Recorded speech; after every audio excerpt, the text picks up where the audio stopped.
I'd love to get into a little bit on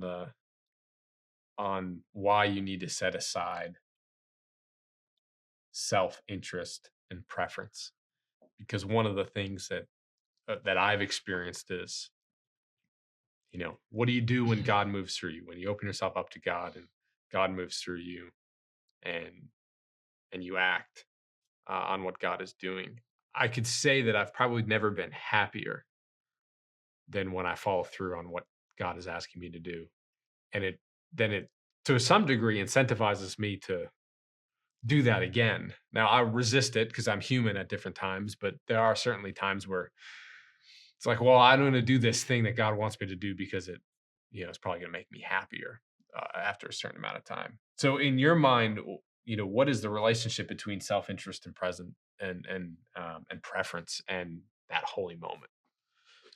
Yeah, so it's a great question, and it's something I try to explain in the book because I think it is really, really important.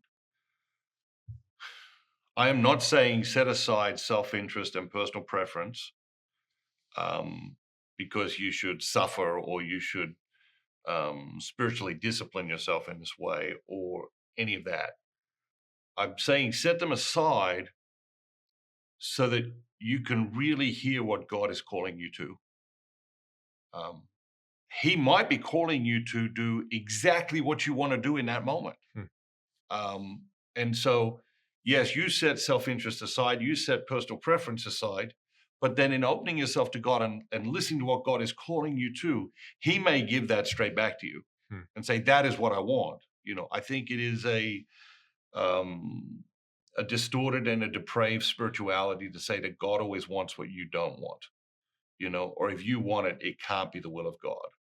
Um, in fact, I think one way to measure spiritual progress is over time, uh, we should discover that we want what God wants more and more.